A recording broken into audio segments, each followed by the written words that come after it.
Jabari for three and the win. Yeah! He got it! We are here to Field Rocks News. It's the Rocks Field Podcast. Of course, I am your host, LaShar Binkley. And yes, I know it's been a while, but I am back. I wanted to give my quick reaction to the Rockets' big 107-105 win over the New Orleans Pelicans. A Pelican team that have been playing a lot better in the last few weeks, especially since they got DeJounte Murray back. As you saw tonight, he finished with 35 points.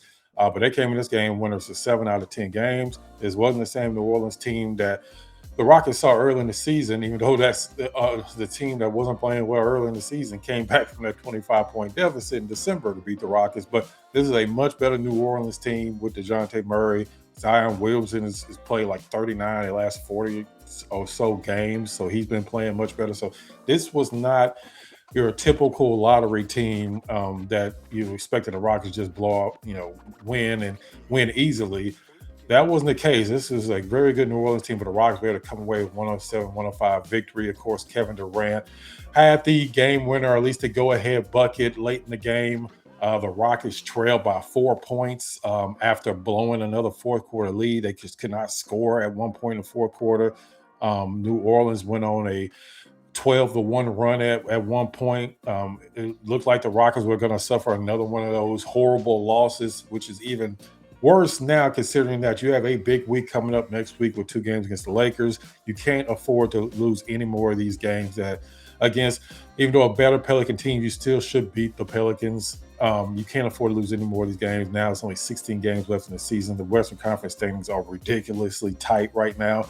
Any 1 or 2 game losing streak, and you could go from the 3rd seed all the way down to the 6th seed in the drop of a hat, even the 7th seed, because Phoenix coming in tonight had won 4 straight games, even though they lost tonight. So now the Rockets have a 4-game lead up on the Phoenix Suns. But again, wanted to kind of give my quick recap of this game. Like I said, the Rockets would led for a majority of the game. It was a close game throughout. The Rockets never really could get a big lead. I think the biggest lead they had at one point maybe was 10 points, but throughout the night, it was a very tough game. And then the fourth quarter, what we've seen a lot from the Rockets all season long, offense started to bog down. Of course, Alperen Sengun did not play tonight, so they started Dorian Finney-Smith in his place. So you didn't have Sengun to kind of help out in that fourth quarter, but the offense really bogged down in that fourth.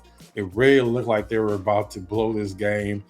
They were down by 4 points with around under a minute left, and then Jabari Smith hit that huge three. That definitely needs to be talked about, because without that three, the Rockets lose this game.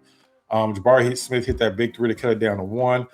And then they were trying to inbound it. Amen Thompson, who had another really good game. He's been really good for a long time now.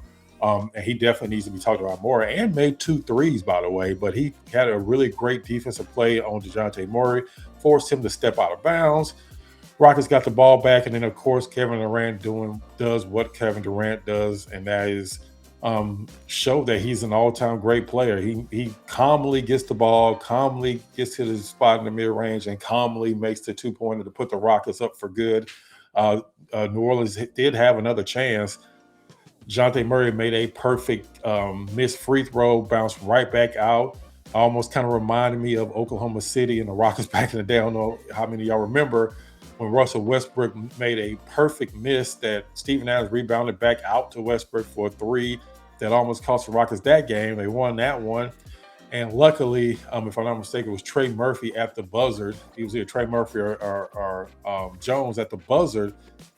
Barely missed the 3-pointer, and it would have counted because he got it off in time. But the Rockets were able to hold on and pull out a huge game. You had to have this game. Like I said, they play the Lakers on Monday and Wednesday, back-to-back games at home, with a real chance to put a stranglehold on their lead over the Los Angeles Lakers. They only played them 3 times this year. They've already played them once on Christmas. They beat them on Christmas Day. So if they're able to sweep these next 2 games against the Lakers, they'll take the season series. And, I mean, you can't guarantee that Lakers won't be able to catch them, but then the Rockets will be up at least, if I'm not mistaken, 3 games up on the Lakers with the tiebreaker. Depending on what happens with the Lakers and Denver tomorrow, that is huge. Would only be after those 2 games, only be 14 games left in the season. So huge games coming up next week. You had to have this game. You couldn't start off this 5-game homestand with a loss to the Pelicans, especially when you have to lead in the fourth quarter. that would have been another devastating loss. And it was really close, but the Rockets were able to pull it out. And just kind of just talk about some of the guys that stood out in this game, like I talked about already. Of course, Kevin Durant.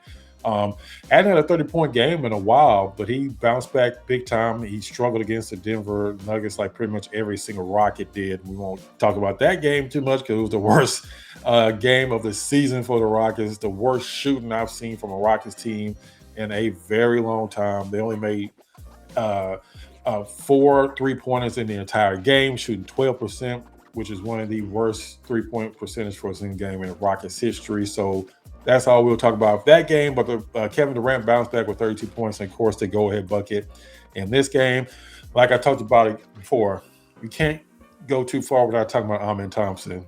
At times since January 1st, the last several weeks, Amin Thompson has been the second best player on the team at times, with Alperen Sengun, struggling. And I want to get this out. Alvin Sengun has been dealing with a lot of injuries, and he may not talk about it a lot, or they may not sit him out.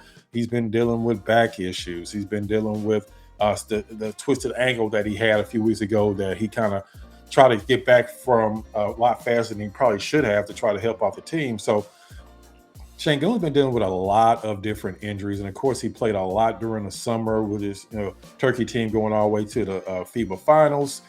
The Euro Cup finals. So he's had a lot on his plate. So Ahmed Thompson has definitely stepped up. He had another 23 points tonight, and also guarded DeJounte Murray. Though DeJounte Murray went off in this game, but he still was guarding their best player all night long. Had the big forced turnover. Had the best plus minus on the entire team at a plus 11.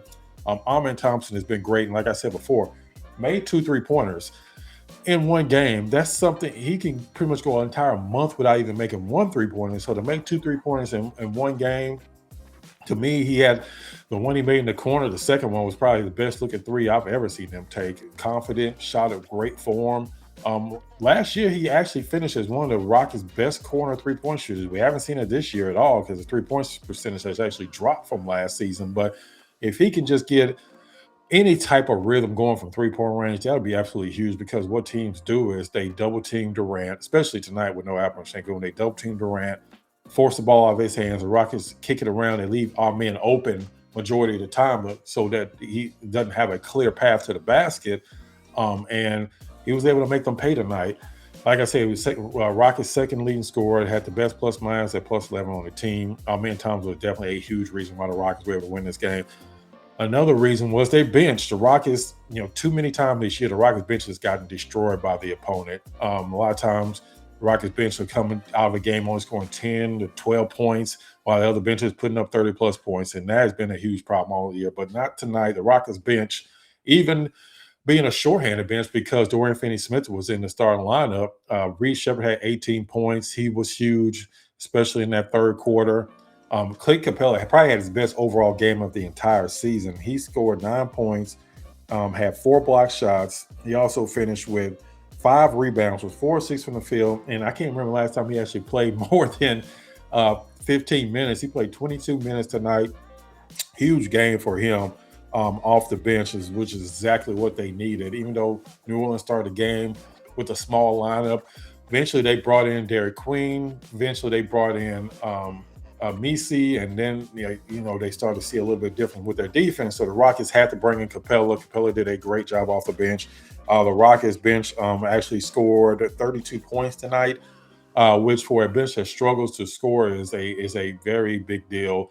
And really quality minutes pretty much from everybody that came in and played in tonight's game. Jeff Green even got on the court because the Rockets had to go a little bit deeper in the bench. So the bench played a big role in this win. Like I said, of course, Amin Thompson, Jabari Smith with that huge 3, even though he didn't shoot great from the field, 6 for 16, but he played some good defense, had that big 3 that cut it down to 1. And without that 3, the Rockets don't win this game, because at that point, if they don't make that 3, New Orleans gets that rebound, and it just turns into a free throw shooting contest because you're just running out of time. It was under 24 seconds left when Jabari made that 3-pointer. So absolutely huge. But again, it comes down to Kevin Durant, age 37.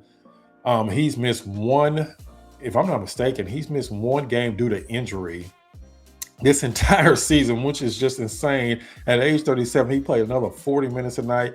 You hope that doesn't catch up with him in the playoffs because man, he's still top two in the NBA in minutes played at age 37, which is just absolutely insane. But I mean, he just goes out and does it every single night. He does it again tonight. And not only did he have the 32 points, but he has 6 rebounds, 5 assists.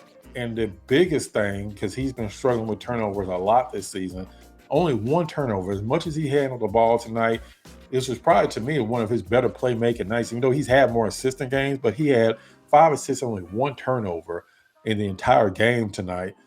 And the only reason he had that turnover because the Dorian Finney-Smith fell down when he was trying to get the ball to him. So just a great overall game for Kevin Durant. He also threw in that block that led to a dunk on the other end for him. So just absolutely doing what all-time greats do on a game in, game out basis, and that is make plays in the clutch. And that's exactly what Kevin Durant was able to do tonight.